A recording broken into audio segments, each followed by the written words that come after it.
bien, estamos aquí en la acostumbrada charla educativa de formación política, social, que nos tiene acostumbrado el profesor José Gómez Celda cada jueves aquí en temas matinales.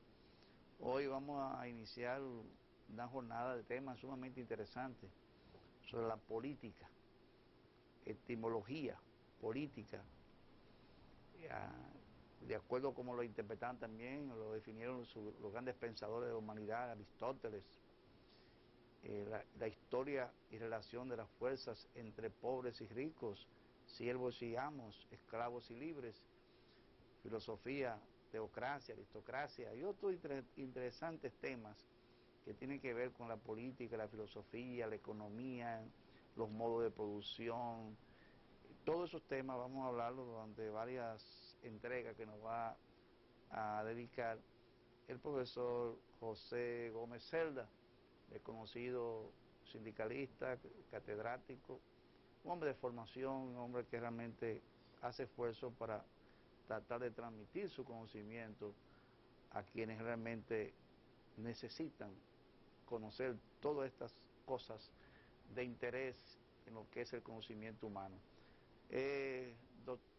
Profesor, vamos entonces a iniciar nuestra charla de hoy, nuestra entrega de hoy. Vamos a hablar de la política. Sí, muy bien, vamos a comenzar una serie de intervenciones sobre la política con el interés de ver si los debates que se hacen se pueden hacer un poco más elevados, si tenemos mayor conocimiento. Etimológicamente la palabra política viene del griego politikos, que fue una obra que escribió Aristóteles 5 siglos antes de Cristo. Platón escribió otra que se llama La República, y esas dos obras de esos dos grandes filósofos dieron origen a todas las cosas que nosotros conocemos hoy en la actualidad, naturalmente actualizado. Toda la historia que nosotros conocemos, la política ha estado en todas partes porque, como lo definió Aristóteles, la política es la relación de los ciudadanos, es lo que ordena la sociedad. Y así se fue desarrollando. Hubo una época en la cual la filosofía era muy importante en la política, era base fundamental. Otras épocas fue la teocracia, o sea, la presencia de Dios dentro de la política. Y durante mucha parte de la historia, la aristocracia, quiere decir el poder de una familia o de un clan, fue lo que dominó.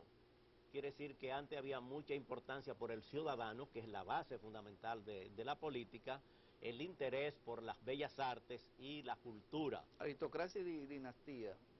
O sea, la aristocracia es el poder de una dinastía, de una familia, o de un grupo, de un clan. Sí. Pero ya, por ejemplo, nosotros en la República Dominicana, a partir de lo que se llama la política moderna, podemos decir, es cuando ya la política se encuentra con la economía, o sea, no con la filosofía ni con la parte de la espiritualidad, sino con la economía.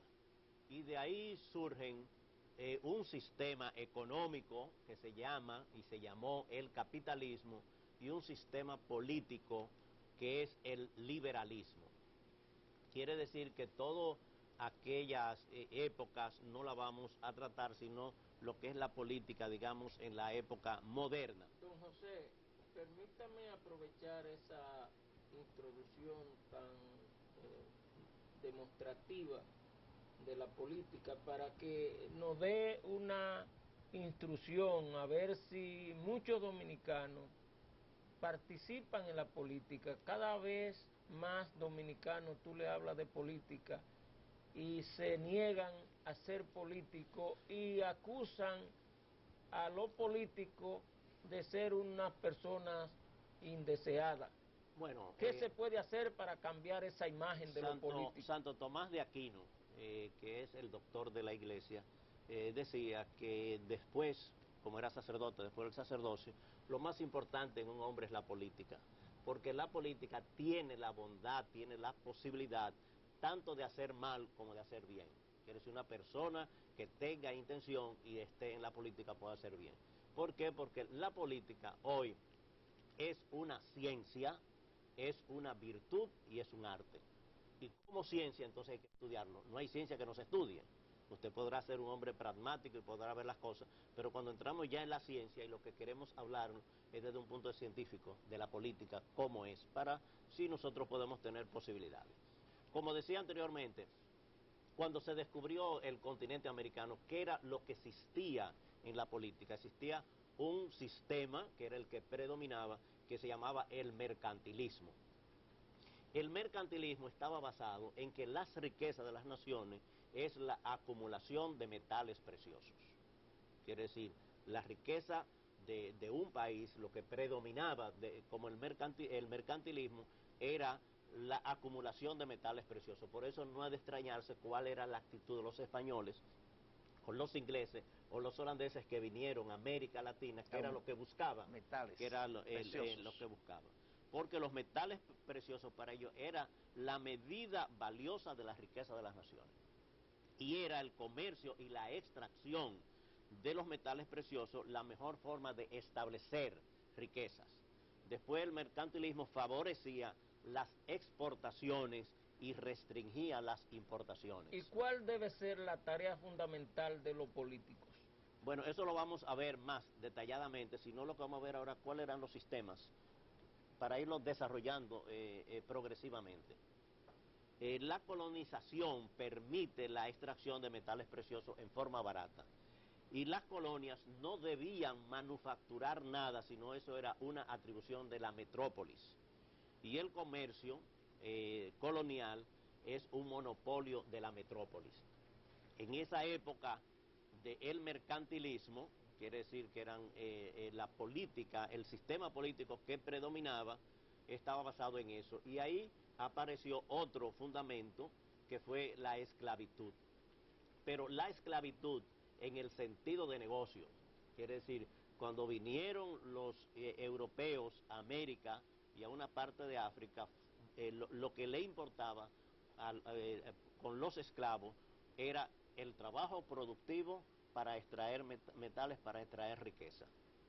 Y por eso hay una importancia de cuál era el sistema que se vivía anteriormente. Y ellos fueron los que crearon la política que se llamaba laissez-faire, laissez-passer, quiere decir dejar hacer y dejar pasar, para dejar pasar los hombres y las mercancías, que era el fundamento del mercantilismo.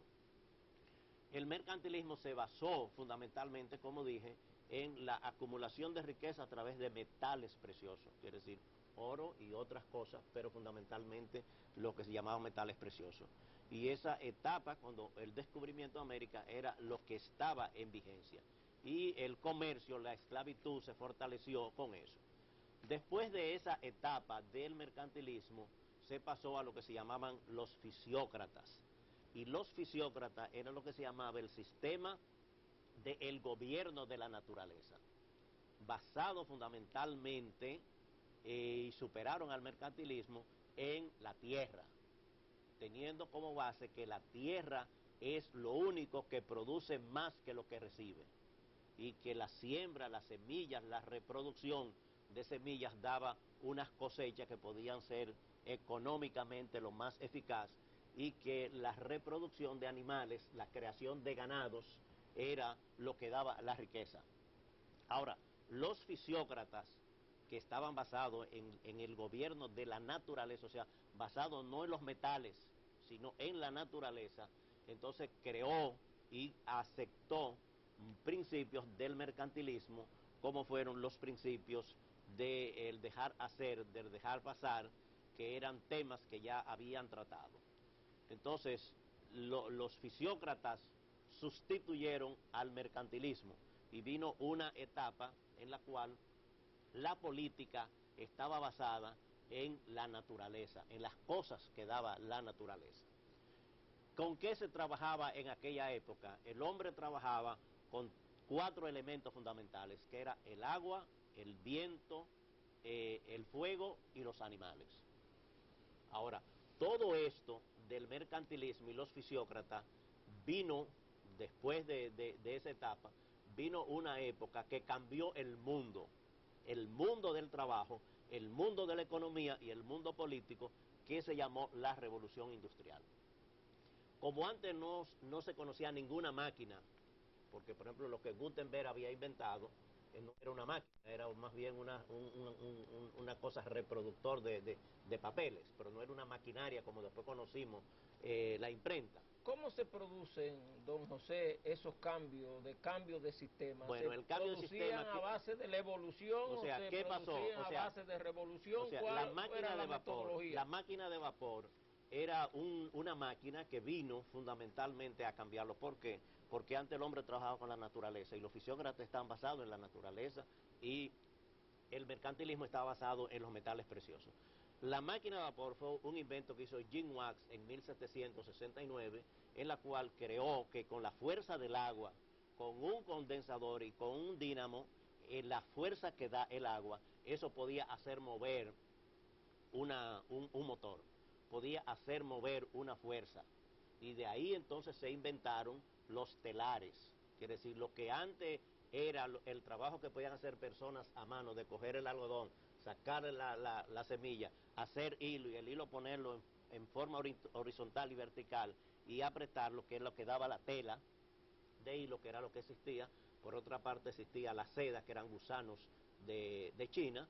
Entonces esas máquinas de hilar, hacía una máquina el trabajo que 40 personas hacían a mano. Pero a nivel social, el cambio de los sistemas, ¿se producía de manera evolutiva, de manera violenta?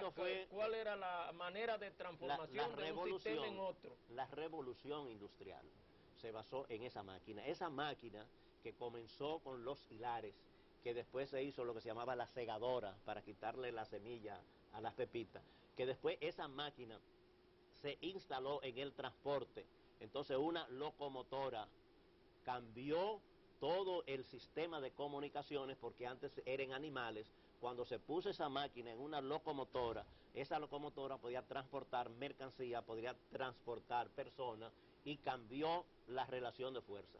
Pero cuando esa máquina se puso a la navegación y apareció el vapor, que es el motor inspirado en el transporte, cuando vino Cristóbal Colón era el viento lo que se guiaba.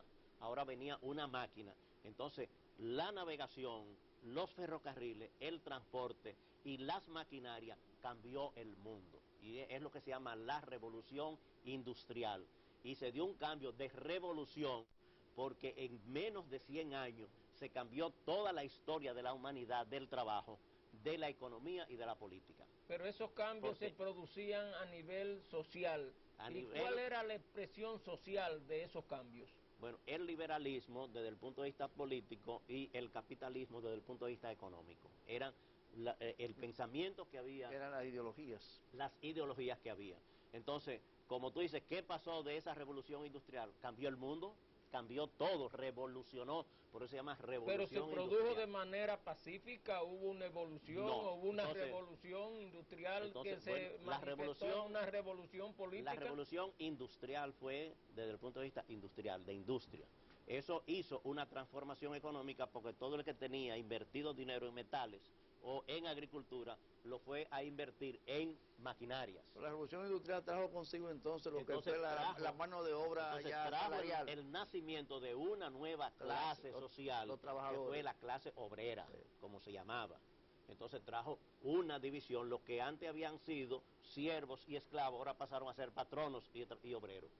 Y trajo un cambio político. De ahí surge lo que se llama en política el liberalismo.